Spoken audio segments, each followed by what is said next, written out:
soo dhawaada saaxiibayaal mar kale haddii aynu muuqaalkeeni kale aan sii wadano waxaan ka hadlaynaa markaana imbalance waxaan rabnaa inaa sida u shaqeeyo iyo ruleskeena sida u waafaqayo iyo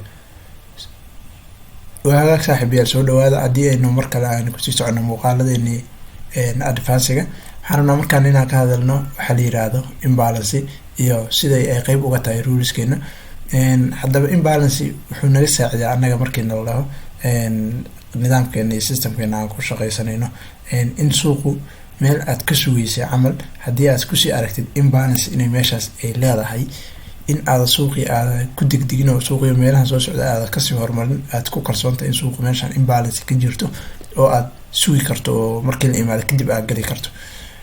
sidoo kalena imbalance haddii aynu qeexno imbalance waa marka uu suuqu uu gaab u dhexeeyo ama candle stick uu soo gaargaarin ayaa waxaa loo yaqaanaa imbalance.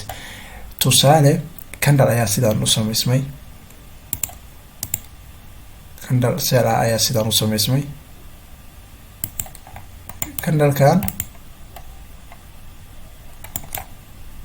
markuu sidaa u samaysmay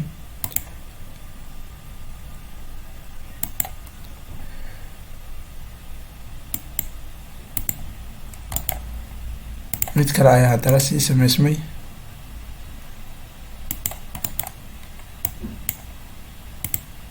candleka saddexaad ayaa ah candleka imbalancega la rabo inuu maxaa la yirahdaa uu soo asturo.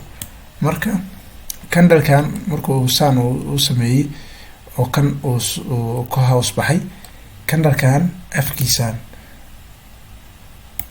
afkiisaan hoose iyo kiisaan kore ayaa waxaa la rabaa in suuqu soo asturo, oo kan markuu ka hoos baxay kan ayaa waxaa la rabaa inuu soo hoos baxo oo halkaan imaado. momentiga kan afkiisaan la imaado waxay ka dhigan tahay suuqu inuu imbalancegaas soo asturay. laakiin haddaa aragti candlekan oo asna meelaha markuu kasii furmay sidaas usii socday, iyadana waxay ka dhigan tahay in suuqa halkaan intan udhexeysa candlekan iyo candlekan ay tahay imbalance ku jira meesha oo la rabo suuqu inuu mar uun soo asturo.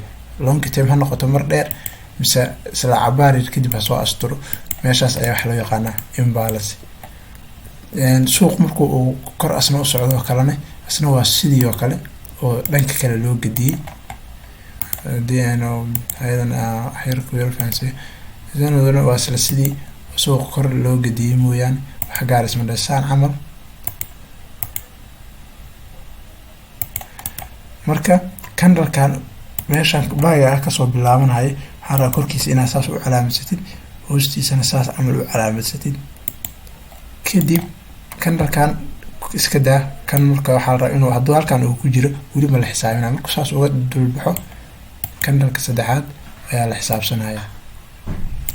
kadib candlekan waxaa la rabaa inuu hoostaan u yimaado. markuu hoostaan imaado meeshaan wax imbalance ma ku jiro. laakiin markaa aragtid suuqu inuu halkan uu ku jiro oo meeshaan uu ka furmay uu waxay hoos usoo socday uu kor usii socday, waxay ka dhigan tahay in weli imbalance jiro. tusaale haddii aan halkaan yaro sharaxo aan ku yaro fahansiiyo, hadda candlekan halkaan markuu ka kacay uu baahida noogu socday, korkiisaan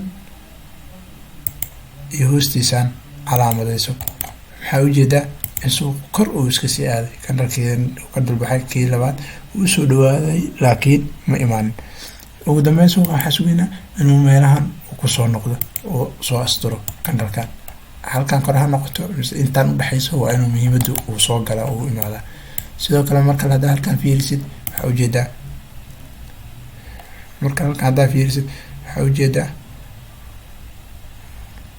suuqu halkaan candlekan markuu kacay hoostiisaan iyo korkiisaan calaamadeyso. kadib suuqa candlekan ka dulbaxay kan ma imaanin markii suuqa marka halkaan rabin imaan. kadib waa iska socdo long time. kadib markuu uu muddo maqnaa kadib uu halkaan uu ka tegay halkaan tagay uu muddo maqnaa, markii u dambeysay waa kan soo asturay. imbalance waxaa la yirahdaa intaas yarta ee candlekaas meesha ka kacay iyo kan koowaad uu ka dhexbaxo kan saddexaadna uu soo asturaa la rabaa. mar walba imbalance iyadana sidaan ayay u shaqeysaa. suuq markuu uu seel yahayna waa kana sidoo kale waa ka helaysaa.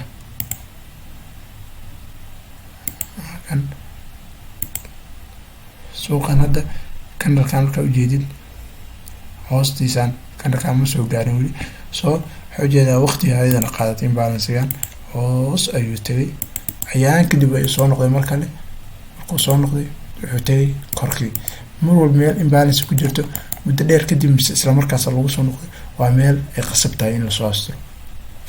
imbalancena waxaa la yirahdaa gaabkaas yarkaa oo labadaas candlekaas koowaad kana uu ka hoos baxo kan kale inta uu soo gaarayo ayaa waxaa la yirahdaa imbalance. marka imbalance iyadana sidaas ayay u shaqeysaa. insha allah intaan muuqaalkeena waxay ku kulmi doono. asalaamu calaykum waraxmatullaahi tacaala wabarakaatuh.